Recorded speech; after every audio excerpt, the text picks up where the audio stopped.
Welcome, friends! So, this is the video that when I woke up this morning I was not planning on making. But as I was getting the plane ready to go and I was putting the cameras on the wings, I realized a lot of people have been asking me what cameras I used, how I put them on, how do I sync the sound, all of those sort of technical aspects. I'm going to tell you right up front, this is just a lark for me. This is just a bit of fun. I am a professional cinematographer. I have worked my entire adult life on giant film sets, making movies, TV shows, documentaries.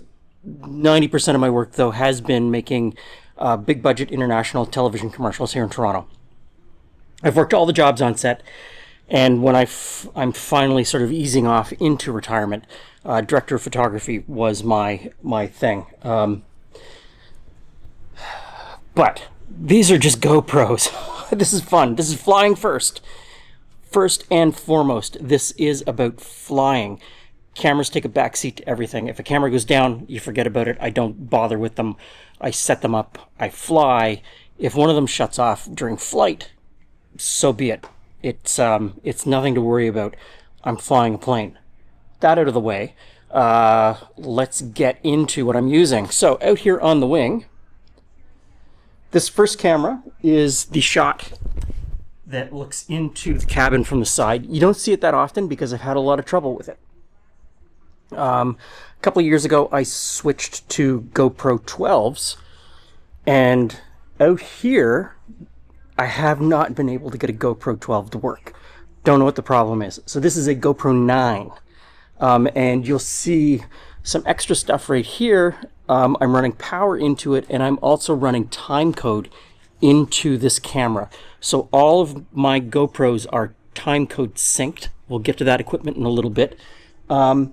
This is hard mounted to an inspection plate on the wing. So this is an inspection plate. It comes off the wing. It's not structural. So I'm allowed to bolt a GoPro mount directly to that plate. And pretty much every inspection plate on this aircraft has one of these aluminum GoPro mounts mounted to it. Sort of mid-career, I did a lot of television commercials for cars. I worked with a lot of DPs that's all they shot were cars. I worked with rigging grips. That's all they did were car commercials. And what I learned from them is keep it simple. Every extra joint that you put in is an extra spot for failure. So I looked at all of the camera mounting equipment that you buy, specific where you screw them on and then you screw the mount to them and then blah, blah, blah. There's so many points along the way where something could go wrong. This gave me just very few points of failure. And it's cheap, super cheap. A little aluminum mount that I found a guy making, and I'll, if I can remember and I can find it, I'll put his information down below. I bought like 30 of them so that I would have them, and they're machined aluminum. They're really nice. That is USB power. There's the mounting point. A little piece of Velcro to attach a bit of the GoPro power thing. So those power ports are not powered from the airplane. It is a USB cable that follows the cable run through the wing into the cockpit, and in the cockpit I use, let me go over here to my case.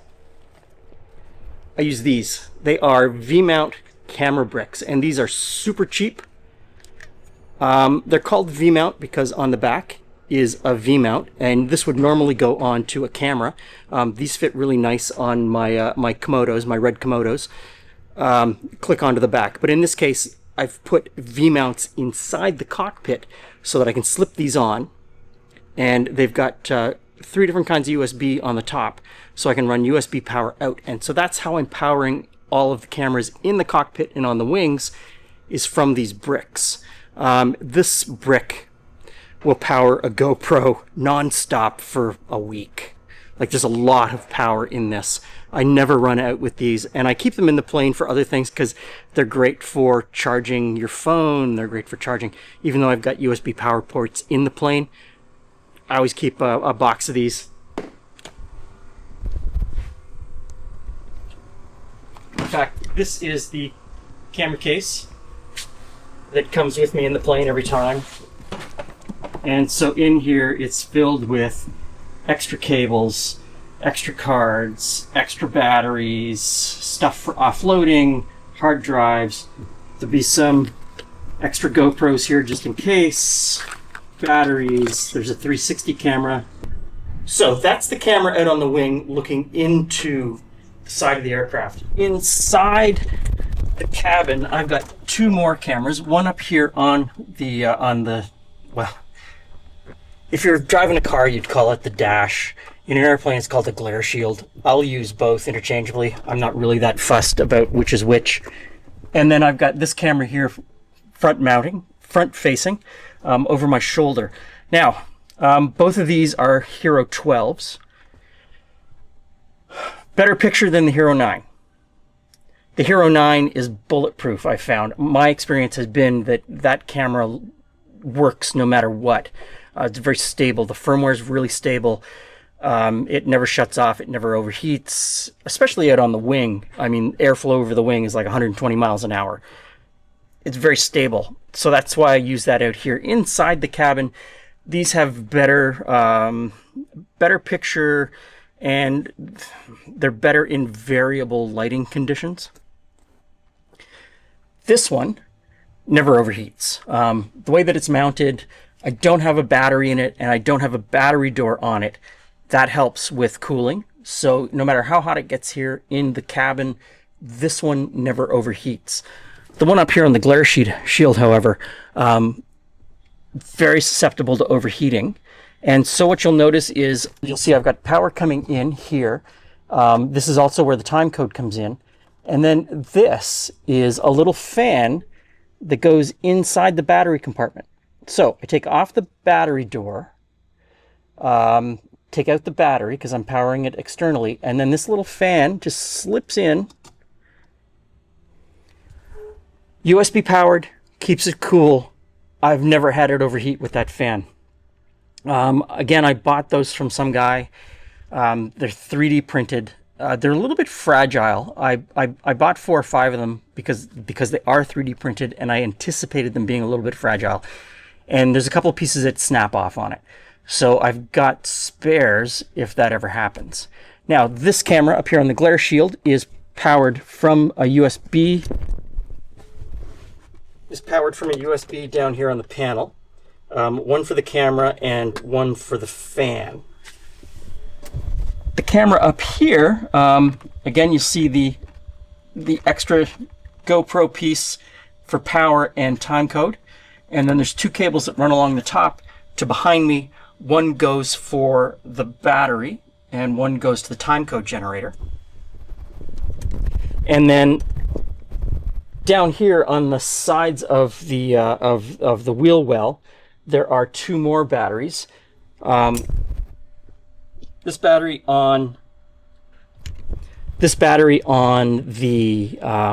pilot's side powers the camera out on the wing, and the battery over here on the co-pilot side, it just powers the Garmin GDL 50. Now, also on the panel are 2 audio recorders. The audio recorders and the timecode generators are all made by a company called Tentacle Sync. They're quite old. I bought these when they first came out, and I bought them for my regular day job. And so I use them for jam syncing timecode to a number of red and airy cameras, whatever's being used on set that day, so that they can all have the same timecode. The audio recorders are also jam synced with timecode, and the audio is being recorded on the audio recorder. Doesn't go to any of the GoPros. It's all synced in post, but the timecode makes that incredibly easy.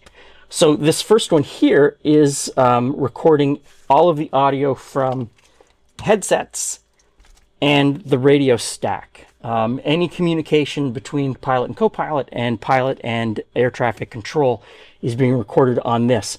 There's no engine sounds. None of the engine sounds are being recorded by any of the cameras.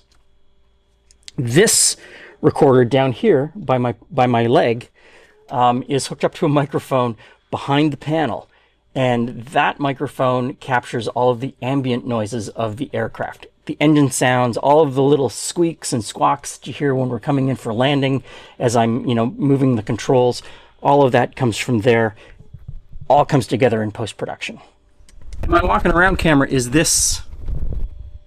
It is a Sony ZV1. Pretty good camera. I mean, it's not great. It's a good camera. A lot of pitfalls that I find with it. A lot of things that make me unhappy. It doesn't always focus where it's supposed to focus. I don't like the color science very, very much. I don't think it does very well in lighting situations where there's a wide dynamic range. But it's a decent camera, and it's small, it's light, it's easy to throw around. Although, yesterday or the day before, Nikon announced the ZR1, the camera that they've made in collaboration with Red. And I think that's my next handheld camera, is that camera, because I'm very comfortable with the Red color science. I'm very comfortable with the R3D Red RAW files. They slot in perfectly into my post-production, and I think that's my next handheld camera. But, until this one gives up the ghost, it's going to be the camera that I use for throwing around. Is it focusing on my face? Often it doesn't focus. So those are the cameras inside. I've also got up here are two more USB cables for more batteries. And I'll put a couple of batteries up there. They're for other cameras that'll go out on the wing. I hardly ever use them, but they're there.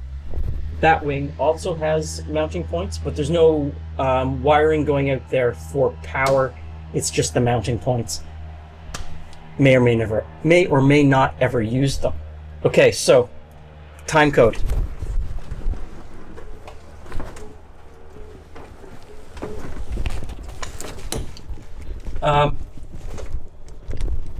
So back here, I've got webbing and all kinds of stuff attached to it, and there's pockets down here. So in this pocket is the battery for the behind the shoulder camera. So that camera there is powered by this battery. And then in this pouch are the timecode generators. And so that's a timecode generator. There's 3 in here.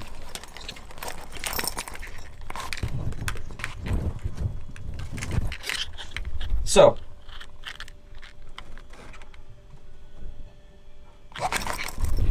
three timecode generators. And realistically, I know that I could get away with one, and I could split that one timecode generator and send it out to all of the cameras. A lifetime of working on sets. Redundancy, redundancy, redundancy, redundancy. 3 timecode generators. If one of them fails, I know that the other 2 are still working, and then I only have to put up with the pain in the ass of moving one set of footage back and forth to find the right spot. I really like those timecode generators. There are newer ones that are smaller, less expensive, last longer, but the battery on those will go 24 hours. And I really like the dual system sound. I like the redundancy, again, with dual system sound, even though I have sound recording turned off for all of the GoPros. Which leaves me with the camera up here on the tail. So, up here on the tail, that is a DJI Osmo Action 5. Pretty good camera. And I bought it specifically for this spot on the tail.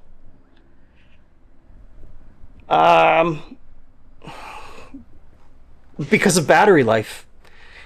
That battery will go almost 4 hours. And I've even coaxed it a little bit longer. So even on the longest flight that I can do in this aircraft, fuel-wise, even though for me 3 hours human-wise, I have to get out of the plane after about 3.5 hours, that camera at the top there will capture takeoff to landing. All on one battery. That's amazing. I was going to use it. I was going to buy more of them to use in other places inside, because you can get the DJI dual system recorders, and I've got some of those, the dual system recorders, and it sends the recording to the cameras, so they're all synced recording wise, which again makes it very easy to put it together in post.